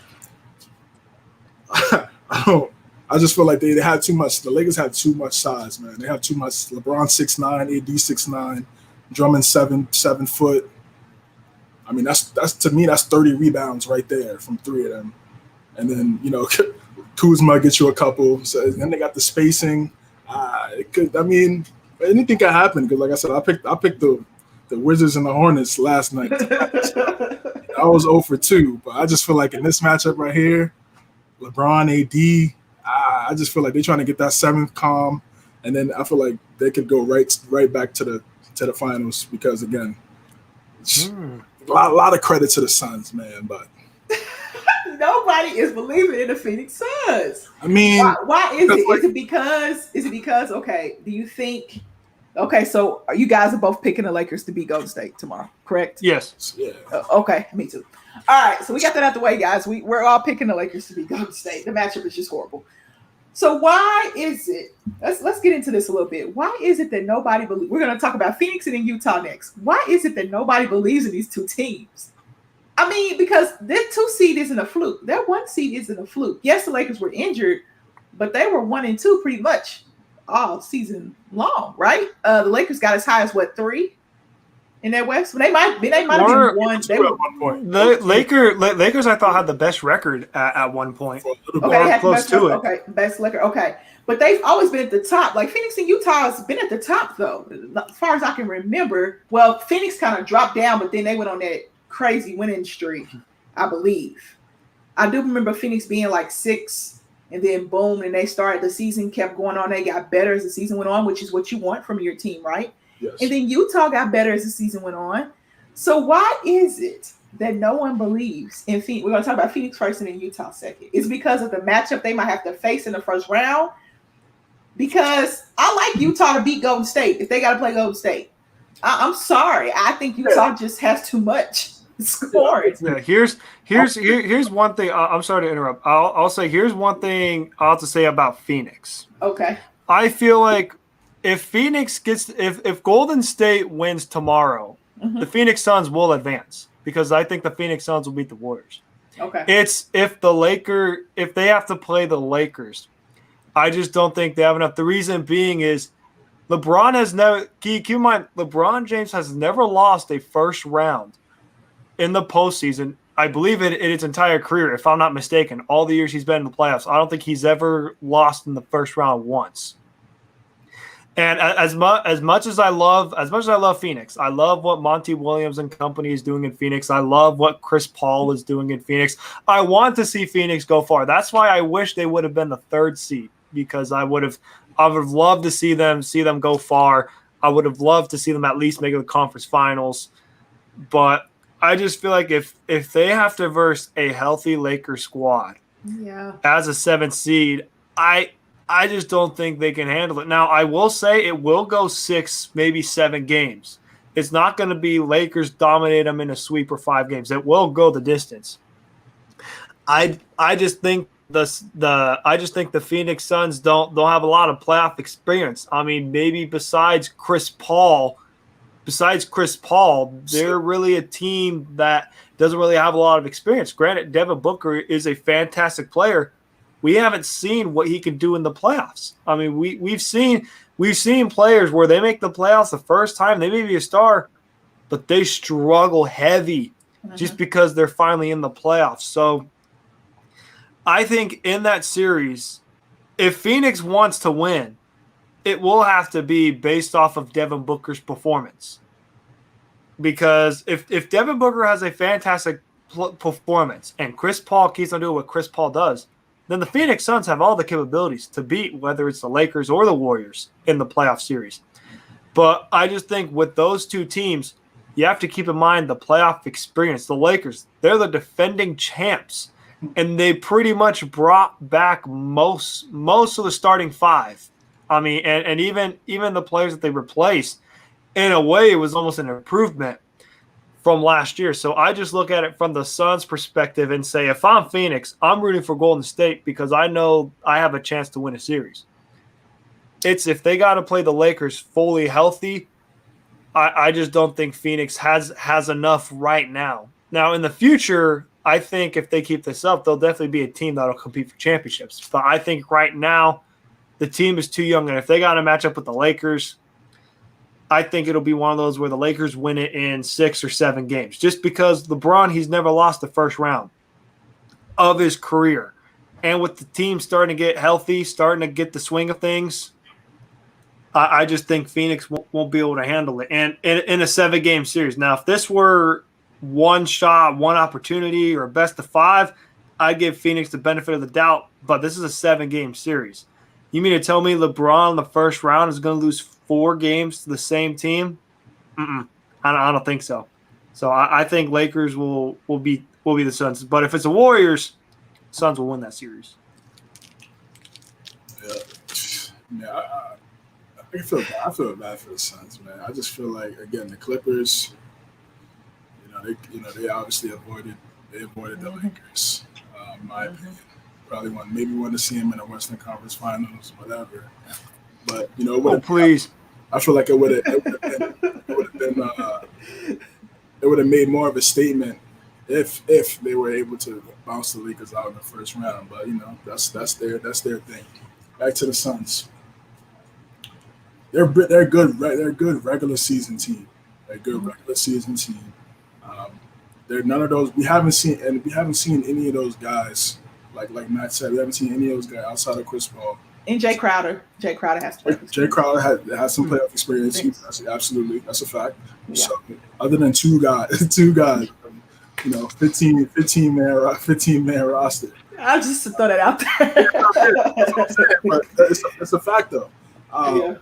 It's gonna be tough. I think Booker's they're gonna really truly need a team effort. Like, I mean, Cameron Johnson got to get going. McCall Bridges got to get going. Aiden has to have a double with a couple blocks. Like, it needs to be a true team effort if they want to stop the Lakers. I mean, the thing it could, because, like, you know, people say, oh, they can win, but just the four times, That's tough. If they're all healthy. And if injuries play a factor, then, you know, that's a different discussion. Mm-hmm. But if they're healthy, man, I feel bad for the Suns. Here's one thing. Games and then you get bounced in the first. That's tough. Here is one thing I will say about the Phoenix Suns. If they can beat a fully healthy Lakers squad, they're going to be a team to watch out for in the West this season.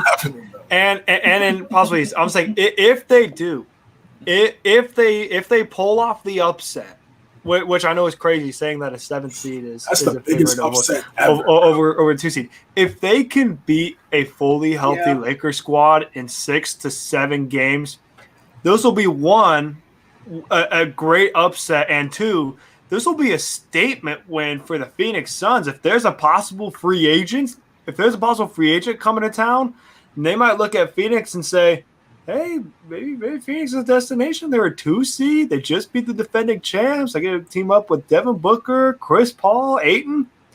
Why not? Man, I can go in there, make a core 4, compete for a chip. But that's only if the Phoenix Suns beat the Lakers. But one thing is for certain, I will say this. If the Phoenix Suns beat the Lakers, I won't be disappointed. I'll just sit there and be like, man, we're the defending champs. We just got bounced in the first round. Let's see. Yeah, right. Well, here's the thing. The chat will go crazy, Spicy Queso. You will get spicy. I know. I know that. I know the chat will go crazy. I know some people that'll go hard, and you know, and I also kind of want to bring up this question, if you guys don't mind. Yeah. If somehow, some way this happens, if the Lakers somehow lose both playing games and they don't make it to the playoffs, now will this happen? Will this happen? Probably not. But if this does, how much will this affect LeBron James' legacy at all? Just because with his tenure with the Lakers, 2 years, he's been there for 3 years. He would miss the playoffs twice. Now, granted, he won a championship, but would it affect, say, his chances of ever surpassing Jordan? Oh boy! If he were to lose back-to-back playing games. Now, I'm not saying he will, but I'm saying if he does, will it have somewhat of an effect on his legacy? Because you have to keep in mind, this would be 2 times in 3 years King James has missed the playoffs. Now, granted, he won a championship in between, but you also have to keep in mind he signed with the Lakers, and he's missed the playoffs twice in the 3 years he's been there. So would you rather him get to the finals and not – okay, this is three things I'm going to propose to you guys. Get to the finals and lose, not get to the finals, or not get to the play-in. I mean, not to get to the playoffs.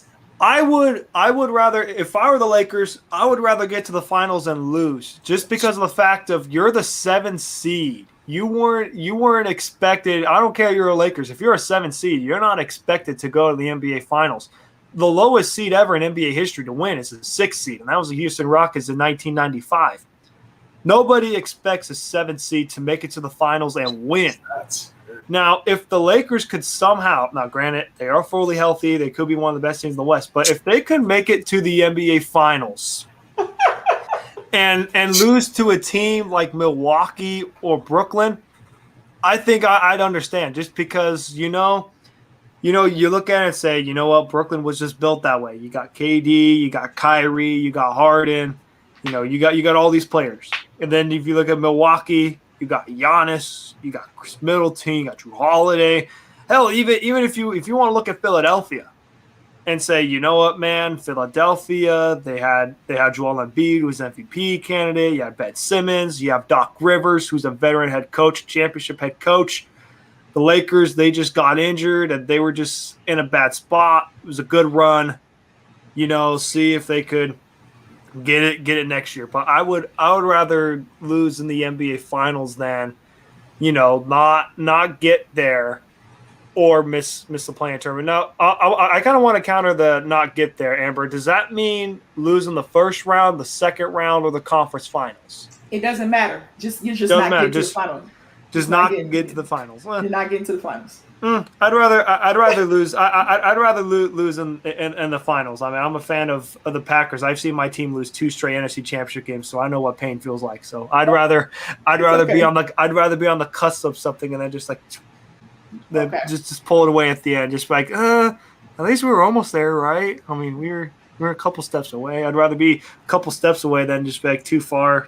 That puts another L on LeBron James's final record, but it also puts he went to the finals on his record. So it's kind of like, if LeBron missed the playoffs, man, healthy, come on. I will take a hit to his legacy. Of course I will say, here's one thing I will say. If the Lakers somehow miss a play-in day, Skip Bayless going to have a field day with Shannon Sharp. He's not going to come to work. Shannon's not coming to work. Highest ratings ever on the show.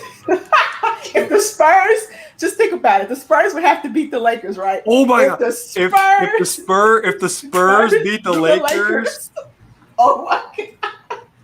I might turn on Undisputed one time, just for one time. Yo, listen, man.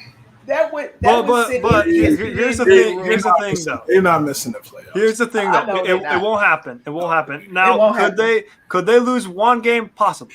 They could possibly lose to the Warriors. I wouldn't count that out. Now, I don't think they will. Obviously, being a fan, I hope they don't lose. Because if they lose, then I'm a panic button pressed. Please. They gotta play again a back-to-back day. Then they gotta come again and play again. So that's too much. LeBron wants to chill. If I'm the Lakers, I have one goal in mind: just win tomorrow. Yeah. Like the great Al Davis, just win, baby. Just win. Like we've been saying, bro. Just win tomorrow. Just win tomorrow. You gotta wait till Saturday or Sunday. You'll be just fine. You can rest up the ankle. Let the players get healthier. Get prepared for Phoenix, and open up the can of whoop ass. Yeah, man. I mean, yeah. And then honestly, go back to your question. It's the same thing for Utah. If Clarkson could be that second guy scoring wise, and take some of the scoring pressure off Mitchell, that'd be. He's been playing out of his mind, man. Bogdanovich had 41 the other day, 41 or 44, one of the two. Oh yeah, but yeah, he was out last year, right, with the wrist, right? Mm-hmm. Yeah, he was. So yeah, I mean, they're gonna get to this. I can see them getting to the second round. Oh yeah, definitely. They're gonna get to the second round. If they fold again, they'll play the Warriors. Yo, Donovan, pull up. Here, I'm not sure if this is like a bold. I'm not sure if this is like a bold take or anything, but I have a feeling Utah might make it to the conference finals this year. I truly believe Utah. I truly believe Utah's a team to where they could get there. I mean, I don't. Here's one thing I will say. I think for the first time in the Western Conference, each first round series is going to go 6 to 7 games. That's what I personally feel like. I feel like the Warriors could push the Jazz to 6. Lakers and Suns, that could be 6 to 7. Clippers, Mavs, you got to think. They played last year, and that was 6 games. I think this year could be 6 games. Yeah, that's a good point. Yeah, I can see that. And then the Trailblazers, Nuggets, that's got to be at least 6 to 7 games. So if you're the Utah Jazz, you get by Golden State. That's great. If you got to play the Clippers and the Mavericks, and here's one thing I will say about the Clippers, and I'll forever hold this to the Clippers until they prove me wrong. I don't believe in the Clippers one bit. I think they'll be. Here's the thing. I feel like they'll beat the Mavericks in 6 to 7 games, and then when the pressure is on against the Utah Jazz, it's gonna fold until they prove me wrong. I was right last year. I made a bracket. I said the Clippers are gonna find a way to prove me right, and they're gonna lose in the second round. And what happens? They blow a 3-1 lead to Denver in the second round. Until they prove me wrong, I'm going to say the Clippers won't make it to the conference finals again. I think I, in my opinion, would rather have the Utah. I think you got a better chance saying the Utah Jazz will make it to the conference finals than the Clippers, and that's simply a fact. Now, could the Clippers prove me wrong? Absolutely, they could prove me wrong this year, and if they prove me wrong, I'll admit to it. I'll just say, you know what, they finally did something right. They finally proved worthy of Kawhi Leonard and Paul George. But until that happens, I'm gonna trust Utah. Okay. More. So I'll say keep a lookout for that. And if that happens, just know spicy queso, aka wise cheese. There we go. Facts. Okay, I got a question. If you're the Lakers, would you rather play Utah or would you rather play the Clippers in the conference finals? In the conference finals, if I had to choose, I figure I'd rather. You know that's tough because I want to play the Clippers just so I could open up the can of whoop ass on them and prove that the big brothers are still around. But I feel like if I had to go like from a better chance wise, I think it'd be the Utah Jazz. I think if I'm the Lakers, I think they have a better chance against the Jazz than they do the Clippers. Just because you look at the Clippers, they got Kawhi Leonard and Paul George. Like, one of them's going to show up. You just said they're not. You just sat here and said, you can prove it, bro. DJ, Amber is saying hypothetically if they make it to the conference finals. I'm not saying they will. It's a hypothetical. Oh, okay. If they prove me wrong, if they do, which they might. Mm-hmm. They might. I won't say they will, but it's a possibility. It's a possibility. But hypothetically, if the Clippers make it to the conference finals, which they won't, I think the Lakers would have a better chance against the Jazz than they do the Clippers, just because the Clippers got Kawhi Leonard, got Paul George. Now in my opinion, I think push-off P, pandemic P is going to show up in the playoffs, not playoff P. But that's just me being me. Unless he proves me wrong, I'm still going to forever going to hold that standard.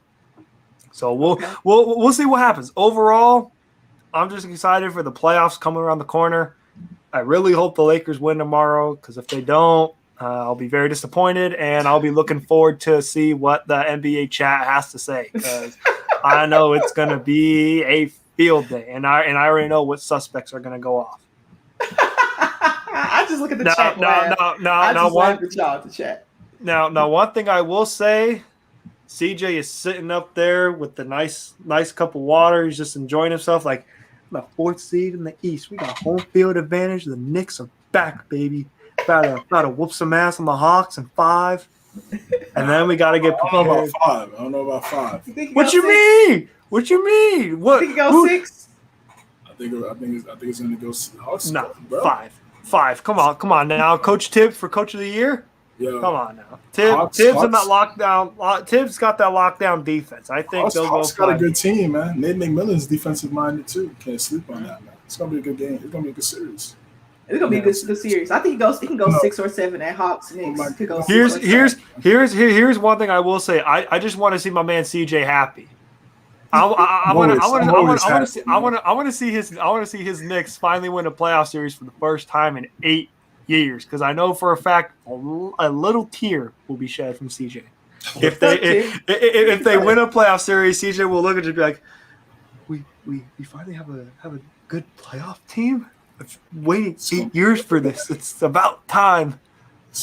I'm just glad we're moving in the right direction more than anything. Thank you. The Knicks. So what you're saying is you would have been satisfied if they won only like 30 games this year? Just because it's in the right direction? 30 games. Nah, I wouldn't say just because of how we played. We would just want 30 games. Like in the beginning of the season, just want 30 games. Nah. But I just mean that from a standpoint of how Randall's playing. I just mean all together. Randall, RJ, all those guys. Rose coming in, being a big factor. Noel, getting him for cheap. Defensive Player of the Year candidate. Probably not going to get it, but that's cool. Just moving in the right direction, bro. They are. They're on the up and up. Something that we haven't had even when they made the playoffs in 2013. The front office was choppy, bro.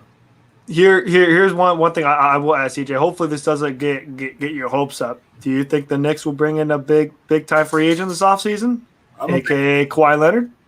I don't think there's any. I mean, Kawhi's gonna opt out and probably just get more bread and stay in the Clippers. But what if the Clippers don't make it to the conference finals again? I don't see him. I don't really see him leaving. It's home. And also Thibodeau's not the type. Is not the load management type of coach. So he sure isn't. Looking back at those Bulls teams, he was. He makes sure he has changed a little bit. Yeah. But at the end of the day, if you're on that court and you're good, you're gonna play. Try to win the game. So I'm not getting my hopes up, honestly. 2022, then we gotta have a different conversation. That's when that's when there's more marquee guys. But right, 2021 is kind of weak. So I'm chilling. I mean, if we bring the same team back next year, maybe with a couple more additions. Got two first round picks. Thank you, Porzingis. Appreciate you. Thank you, Porzingis. Appreciate you, brother, for that first round draft pick. We got Dallas's pick. We got our pick. Like I said, moving in the right direction, man. Good vibes in the city, man. It's a deep draft too.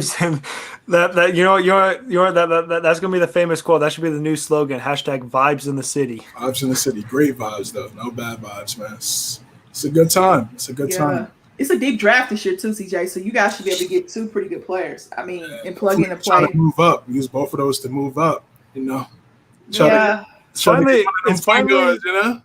finally. It seems like it's finally a good time for CJ. It was his Patriots on the up and up, and the Knicks were dragging him down. Then it was kind of the Pats had a slight down year, but with the free agency signings, Mac 10 season, the Knicks the 4th seed. It's two happy mediums. Mac 10 season. It's looking pretty good right now, man. I cannot complain. With you. Yeah, it's good to have good sports in New York. Your WNBA team is 3-0. Shout out to the New York Liberty. Shout out to the Liberty too, man. Yeah. Yo. Y'all good. Brooklyn is good. I know. CJ, hey, you're a Brooklyn who? No. As Stephen A would say. As Stephen A, didn't he say like Brooklyn what? Brooklyn what? And then the Knicks are good. So I don't know what the Yankees are doing right now. I don't know what the Mets are doing right now. Are the Islanders in the playoffs in hockey? Yes, the Islanders are in the playoffs. The series is tied 1-1 between the Penguins and the Islanders. We'll see what Barry Trotz and company can do. Boom. So you guys New York is good now for your football team together. I support the Rangers. I try to keep. Hey, Rangers. Hey, I will say, CJ, about the Rangers. They're young and on the rise. Artemi Panarin, Mika Zibanejad. Maybe you have some more luck in the lottery. Maybe. They're on the rise. New head coach, new GM coming. Yes, sir. So we'll see, man. Goodbye. Rangers in the playoffs soon. Okay. Coming soon to Madison Square Garden. Believe we still have good vibes in the city, though, right, CJ? We still have good vibes in the city. I really appreciate you guys for coming on. I have to be at work in probably about 5 hours. Today, well, not tomorrow, but today, which will be Wednesday. Today's Wednesday, correct, guys? Today's Wednesday. So the games will be on tomorrow. So I'll be back on here late night again if you guys are up. I'll be recapping the two games in the West. If you guys want to come and join me, I'll put it in the chat. Oh, and then because if something happened that's not supposed to happen, man. And I feel like this chat gonna go. I mean, this. Hey, I'll try to get on. I'll get on as soon as I finish my stats class tomorrow. I'll make sure to get on the stream. Yeah, and whether it's good or bad, whether I get flamed or whether it's spicy queso or just wise cheese. All right. Both personalities are welcome. Both personalities are welcome. But I would love to thank you guys for coming on. We'll be back at it again in another probably 24 hours because it depends on what time that Laker game and Golden State finishes up. I'll be taking my nap during the day so I can be good to go at night. Guys, go ahead and plug in all your things and shout yourselves out, and then we're going to end this show. All right. Well, my Twitter handle is down below at Matt_Skura. Check out my Instagram at Matt_Skura19, and check out a sports podcast. We talk all things NBA, NFL related called MCS Real Sports Podcast. Me and my great friend Caleb Conant. We upload episodes on the daily, available on Apple Podcasts, Spotify, iHeartRadio, you name it. We're available pretty much everywhere. Make sure you guys tune into those episodes and and enjoy. Garda Podcast, all things NBA. Catch me on the Hard Count, covering everything NFL, Tuesdays at 9 o'clock Eastern, 9 p.m. Eastern. Yeah, man. Twitch, CJ versus the World, playing some 2K Madden. Oh, goodness. He's big on Twitch. Oh, Shout boy. out. You guys like Twitch. Shout out my guy Connie, and like I said, Nick's up, man. We here. Thunder up. We got a couple of good picks in the lottery coming up. I just want to throw that out there. Look, I'm looking forward to those Oklahoma City Thunder 5 first-round picks in the next 3 years. We're gonna be Bronny, pretty Mikey good. Williams, all of them. Bronny James Jr. coming soon. Right. Listen, we'll make the playoffs in about 3 or 4 years. I'll say that because, free agents just don't come to small market cities like OKC. We just got lucky in the draft with Kevin Durant, James Harden, Serge Ibaka, and Russell Westbrook. We cleaned the lottery. That still hurts, guys. I'm sorry. Yeah, at least you made it to the finals, though. I know we did. And, and it just all went away. I'm sorry. I had a moment. All right. Follow me at simplyme_AV on Twitter. Everything that I do is in my Twitter bio. Once again, I thank these guys for coming on with me. I know Ethan had to go. He said he has a late night. He's young. He probably has school. So, Ethan, thank you for coming on. He was on with me last night because it's a new day. Well, 2 nights ago because it's a new day. And we'll be back tomorrow. If anything crazy happens, I'm pretty sure I'll probably have more people on here than just 2. I'm going to tell you that right now. If the Lakers somehow take an L, boy. Well, I cannot wait to see what happens. Or if that game is even close. I think if Golden State keeps that game close and it's like a 1 or 2 possession game, I think the chat will go crazy. Nah, win's a win. Okay, win's a win? All right. I just think either the Golden State is going to win closely or the Lakers are going to blow out Golden State. It's just my personal opinion. But we'll be back on here tonight, Hoop fans, and we appreciate you guys. Got you guys.